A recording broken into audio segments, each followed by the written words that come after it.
ಪಟ್ಟಿಯಲ್ಲಿರುವಂತಹ ಹೆಸರುಗಳು, ಆ ಡೀಟೇಲ್ಸ್ ಮತ್ತಷ್ಟು ನಿಖರವಾಗಿ ನಿಮ್ಮ ಜೊತೆಗೆ ಪಡೆದುಕೊಳ್ಳುವಂಥ ಪ್ರಯತ್ನ ಮಾಡ್ತೀವಿ. ಅದಕ್ಕಿಂತ ಮುನ್ನ ಈಗ TV9ಗೆ ಸಿಕ್ಕಿರುವಂಥ ಈ ನೂತನ ಸಚಿವರ ಪಟ್ಟಿಯನ್ನು ನೀವಿಲ್ಲಿ ನೋಡಬಹುದಾಗಿದೆ. ಬಹುತೇಕ ಇದು ಅಂತಿಮಗೊಂಡಿರುವಂಥ ಪಟ್ಟಿ ಅನ್ನೋದು ತಿಳಿದು ಬರ್ತಾ ಇದೆ. ಸೊ ಆ ಪಟ್ಟಿ ಪ್ರಕಾರವಾಗಿ ನೋಡೋದಾದ್ರೆ ಕನಕಗಿರಿಯ ಶಿವರಾಜ ತಂಗಡಗಿ, ಜಮೀರ್ ಅಹಮದ್ ಖಾನ್, ಚಲುವರಾಯಸ್ವಾಮಿ ಮೂವರು ಕೂಡ ಮತ್ತೆ ಸಚಿವಗಿರಿ ಪಡಿತಾ ಇರುವಂಥ ಶಾಸಕರುಗಳು. ಸೊ ಕಾಂಗ್ರೆಸ್ ಹೈಕಮಾಂಡ್ಗೆ ಈಗ ಆಲ್ರೆಡಿ ತಂಗಡಗಿ ಧನ್ಯವಾದ ಕೂಡ ಹೇಳ್ತಾ ಇದ್ದಾರೆ ಅಂತೇಳಿ ತಿಳಿದು ಬರ್ತಾ ಇದೆ. ಅಂದ್ರೆ ಅವರಿಗೀಗ ಆಲ್ರೆಡಿ ಒಂದು ಕರೆ ಕೂಡ ಬಂದಿರಬಹುದು.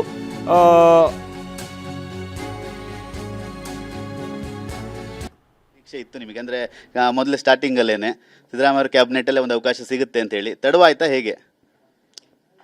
ಕೆಲವೊಂದು ಅನಿವಾರ್ಯತೆಗಳು ಇರ್ತವೆ. ಹಿಂದಾಗಿರೋದು ಪಾಸ್ ಇಸ್ ಪಾಸ್ನ, ಅದನ್ನ ಯಾಕೆ ಚಿಂತನೆ ಮಾಡಬೇಕು, ಮುಂದೇನು ಮಾಡ್ಬೇಕು ಅನ್ನೋದು ಅಷ್ಟೇ ನಾವು ತೀರ್ಮಾನ ತಗೊಂಡು ಹೋಗ್ತಾ ಇರೋಣ ಅಷ್ಟೇ. ಸಾಕಷ್ಟು ವಿರೋಧಗಳು ಎಲ್ಲವನ್ನೂ ಎದುರಾಕೊಂಡು ನೀವು ಕಾಂಗ್ರೆಸ್ಗೆ ಬಂದಂತವ್ರು ಹೊತ್ತು ಸಾಕಷ್ಟು ಒತ್ತಡಗಳು ಕೂಡ ಇತ್ತು. ಅಲ್ಲಿ ಕಾಂಗ್ರೆಸ್ಗೆ ಹೋದ್ರೆ ಅವಕಾಶಗಳಾಗಲ್ಲ ಅನ್ನೋ ಒಂದು ಟೀಕೆಗಳು ಕೂಡ ಬಿಜೆಪಿಯಿಂದ ಕೇಳುವಂತು. ಇವತ್ತು ಸಚಿವರಾಗಿ ಪ್ರಮಾಣ ವಚನವನ್ನು ಸ್ವೀಕರಿಸ್ತಾ ಇದ್ದೀರಿ. ಅವ್ರಿಗೆಲ್ಲರಿಗೂ ಉತ್ತರ ಕೊಡೋದಕ್ಕಿಂತಲೂ ಇವತ್ತು ಪ್ರಮಾಣ ವಚನ ಸ್ವೀಕಾರ ಮಾಡೋದು ನೋಡಿ ಅವರಿಗೆ ಕನ್ಫರ್ಮ್ ಆಗುತ್ತೆ. ನಾವು ಹೇಳಿದ್ದು ತಪ್ಪಾಯಿತು ಅಂತ ಅವ್ರಿಗೆ ಅರಿವು ಆದರೆ ಸಾಕಲ್ಲ.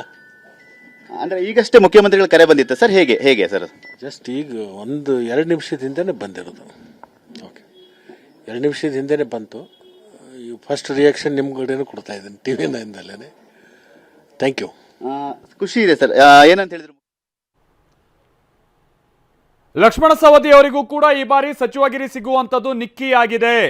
ಸ್ವತಃ ಮುಖ್ಯಮಂತ್ರಿಗಳು ಲಕ್ಷ್ಮಣ ಸವದಿ ಅವರಿಗೆ ಕರೆ ಮಾಡಿದ್ರು ಅಂತೇಳಿ ತಿಳಿದು ಬರ್ತಾ ಇದೆ. ಕಳೆದ ಬಿಜೆಪಿಯ ಸರ್ಕಾರದ ಸಂದರ್ಭದಲ್ಲಿ ಉಪಮುಖ್ಯಮಂತ್ರಿ ಆಗಿದ್ದಂಥವ್ರು ಅದಾದ ನಂತರದಲ್ಲಿ ಒಂದು ಟಿಕೆಟ್ ತಗೊಳ್ಳೋಕ್ಕೂ ಕೂಡ ಅವರು ಪ್ರಯತ್ನ ಪಡಬೇಕಾದಂಥ ಸನ್ನಿವೇಶ ಬಂತು. ಅದಾದ ನಂತರದಲ್ಲಿ ಕಾಂಗ್ರೆಸ್ಗೆ ಅವರು ಜಂಪ್ ಆಗಿ ಶಾಸಕರಾದರು. ಬಟ್ ಅದಾದ ನಂತರದಲ್ಲಿ ಮೊದಲ ಹಂತದಲ್ಲೇ ಸಚಿವಗಿರಿ ಸಿಗ್ಬೋದು ಅನ್ನುವಂಥ ನಿರೀಕ್ಷೆಯಲ್ಲಿ ಇದ್ರು ಸಿದ್ದರಾಮಯ್ಯನವರ ಕ್ಯಾಬಿನೆಟ್ನಲ್ಲಿ. ಬಟ್ ಸಿಕ್ಕಿರಲಿಲ್ಲ. ಬಟ್ ಅದಾದ ನಂತರದಲ್ಲಿ ಈ ಬಾರಿ ಅವರಿಗೆ ಅವಕಾಶ ಸಿಗ್ತಾ ಇದೆ DK ಶಿವಕುಮಾರ್ ಸಂಪುಟದಲ್ಲಿ ಅನ್ನೋದು ಸ್ವತಃ ಅವರೇ ಈ ಮಾಹಿತಿಯನ್ನು ಈಗ ಹಂಚಿಕೊಂಡಿದ್ದಾರೆ. ಜನರಿಗೆ ಮುಟ್ಟಿಸುವಂಥದ್ದು ಮಾಡಿದ್ರೇ ಅದೇ ಒಂದು ಸಫಲತೆ. ಎಷ್ಟು ಜನಕ್ಕೆ ಏನಾದ್ರು ಹೇಳಿದ್ರೆ ಸರ್? ಏನಾದ್ರು ಮಾಹಿತಿ ಕೊಟ್ರ? ಎಷ್ಟು ಜನ ಸ್ವೀಕರಿಸ್ತಾರೆ ಇವತ್ತು ಪ್ರಮಾಣ ವಚನ ಹತ್ರ ಏನಾದ್ರು? ಅದನ್ನ ನಾನು ಕೇಳಿಕ್ ಹೋಗಿಲ್ಲ. ಈಗ ನನಗೆ ಮಾತ್ರ ಫೋನ್ ಮಾಡಿದ್ರು 4 ಗಂಟೆಗೆ ರಾಜಭವನಕ್ಕೆ ಬರಬೇಕು ಅಂತೇಳಿ. ಉಳಿದು ಯಾವ್ದಾದ್ರು ಪಟ್ಟಿ ಅವ್ರಿಗೆ ಗೊತ್ತಾಗುತ್ತೆ. ಈಗ ನಿಮ್ಗೊಂದು 10 ನಿಮಿಷದಲ್ಲಿ ಅವ್ರಿಗೆ ಗೊತ್ತಾಗುತ್ತೆ.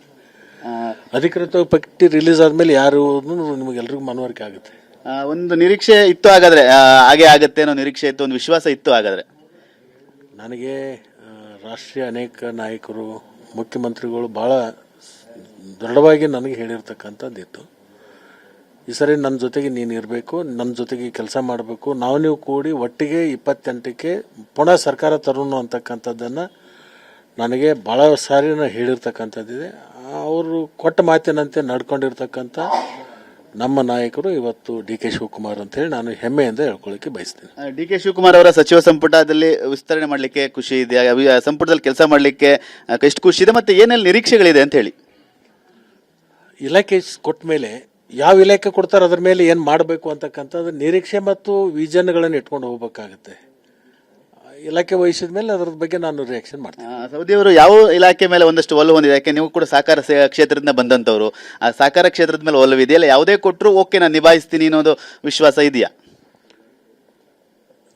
ಮುಖ್ಯಮಂತ್ರಿಗಳು ಒಂದು ಚಿಂತನೆಯನ್ನು ಮಾಡಿಕೊಂಡು ಯಾರ್ಯಾರಿಗೆ ಯಾವ ಇಲಾಖೆ ಕೊಟ್ಟರೆ ಸೂಕ್ತ ಮತ್ತು ಆ ಇಲಾಖೆಯಲ್ಲಿ ಅವರು ಏನು ಮಾಡ್ಬೋದು ಅಂತಕ್ಕಂಥ ನಿರೀಕ್ಷೆ ಅವ್ರದ್ದೇ ಆಗಿರ್ತಕ್ಕಂಥ ಒಂದು ಆಲೋಚನೆ ಇಟ್ಟಿರ್ತಾರೆ. ಆಲೋಚನೆ ಪ್ರಕಾರ ಕೊಡ್ತಾರೆ. ಕೊಟ್ಟ ಮೇಲೆ ಅದ್ರ ಬಗ್ಗೆ ನಾವು ಮಾಡೋಣ ಕೆಲಸ ಒಳ್ಳೇದು. ಅಂದ್ರೆ ಯಾವುದೇ ಇಲಾಖೆ ಕೊಟ್ಟರು ಓಕೆ ನಾನು ಕೆಲಸ ಮಾಡ್ತೀನಿ ಅಂತೀರಿ ಹಾಗಾದ್ರೆ? ಇಲಾಖೆ ಮಹತ್ವ ಅಲ್ಲ, ನಾವು ಮಾಡ್ತಕ್ಕಂಥ ಕೆಲಸದ ಮೇಲೆ ಆ ಇಲಾಖೆ ಗೌರವ ಬರ್ತಕ್ಕಂಥದ್ದು. ಇಲಾಖೆ ದೊಡ್ಡದು ಸಣ್ಣದು ಇರೋದಲ್ಲ, ಇಲಾಖೆ ಎಲ್ಲವೂ ಒಂದೇ ಇರ್ತದೆ. ಅದನ್ನು ಭಾಳ ಪಕ್ವವಾಗಿ ಅದನ್ನು ನುರಿಸುವಂಥ ಕೆಲಸ ಯಾರು ಮಾಡ್ತಾರೆ ಅದು ಅದರಲ್ಲಿ ಯಶಸ್ವಿ ಆಗ್ತಾರೆ. ಈಗ ತಡವಾಗಿ ಮಾಹಿತಿ ಬಂದು ಎಲ್ಲ ರೆಡಿ ಮಾಡ್ಕೊಂಡಿದ್ದೀರಾ ಸರ್? ಕ್ಷೇತ್ರ ಜನಕ್ಕೆಲ್ಲ ಹೇಳಿದಿರಾ? ಹೇಗೆ ನೀವು ರೆಡಿ ಆದ್ರಾ ಹೇಗೆ? ಕ್ಷೇತ್ರದ ಜನರಿಗೆ ನಾನೇನು ಹೇಳಿಲ್ಲ. ಕ್ಷೇತ್ರದ ಜನರಿಗೆ ನಿರೀಕ್ಷೆ DK ಶಿವಕುಮಾರ್ ಅವರ ಮಂತ್ರಿ ಮಂಡಳದಲ್ಲಿ ನಮ್ಮವರು ಇರ್ತಾರೋ ಅಂತಕ್ಕಂಥ ಒಂದು ದೃಢ ಅವ್ರದ್ದು ನಿರ್ಧಾರ. ಆದರೆ ಈಗಾಗಲೇ ಸಾವಿರಾರು ಜನ ಬಂದುಬಿಟ್ಟಿದ್ದಾರೆ. ಇಲ್ಲೇ ಒಂದು ಕಲ್ಯಾಣ ಮಂಟಪದಲ್ಲಿ ಊಟದ ವ್ಯವಸ್ಥೆನೂ ಕೂಡ ನಾವು ಮಾಡಿದ್ವಿ ಬಂದಂಥ ಕಾರ್ಯಕರ್ತರಿಗೆ. ಹೀಗಾಗಿ ಎಲ್ರಿಗೆ ಅಲ್ಲಿ ಒಳಗಡೆ ಹೋಗ್ಲಿಕ್ಕಾಗೋದಿಲ್ಲ. ಅಲ್ಲೇ ಒಂದು ಸ್ಕ್ರೀನ್ ಹಾಕುವಂಥ ಕೆಲಸ ಮಾಡಿದ್ವಿ. ಅಲ್ಲೇ ಅದರದ್ದು ಊಟದ ವ್ಯವಸ್ಥೆನ ಮಾಡಿದ್ದಾರೆ. ಆಮೇಲೆ ಅಲ್ಲಿ ಸ್ಕ್ರೀನ್ದಲ್ಲಿ ಅಲ್ಲೇ ನೋಡಿಕೊಂಡು ಅಲ್ಲೇ ಇರ್ತಾರೆ. ಪ್ರಮಾಣ ವಚನ ಸ್ವೀಕಾರ ಆದಮೇಲೆ ನಾನು ಅಲ್ಲಿ ಹೋಗಿ ಅವ್ರಿಗೆಲ್ಲರಿಗೂ ಭೇಟಿ ಆಗುವಂಥ ಕೆಲಸವನ್ನು ಮಾಡ್ತೀನಿ. Thank you. ಇದಿಷ್ಟು ನೂತನ ಸಚಿವರಾಗಿ ಪ್ರಮಾಣ ವಚನ ಸ್ವೀಕರಿಸ್ತಾ ಇರುವಂತ ಲಕ್ಷ್ಮಣ್ ಸವದಿ ಅವರ ಮಾತು. ನನಗೆ ಸಾಕಷ್ಟು ನಿರೀಕ್ಷೆಯಂತೆ ಆಗಿದೆ. ಡಿ ಕೆ ಶಿವಕುಮಾರ್ ಅವರ ಕ್ಯಾಬಿನೆಟ್ ನಲ್ಲಿ ನಾನು ಕೂಡ ಕೆಲಸ ಮಾಡ್ಲಿಕ್ಕೆ ಒಂದು ಅವಕಾಶ ಸಿಕ್ಕಿದೆ. ಯಾವುದೇ ಖಾತೆ ಕೊಟ್ಟರು ನಿಭಾಯಿಸ್ತೀನಿ ಅನ್ನೋ ಮಾತನ್ನು ಕೂಡ TV9 ಜೊತೆ ಹಂಚ್ಕೊಳ್ತಾ ಇರುವಂತ ಕ್ಯಾಮ್ರಾಮನ್ ಸಯ್ಯದ್ ಜೊತೆ ಸುನಿಲ್, TV9 ಬೆಂಗಳೂರು.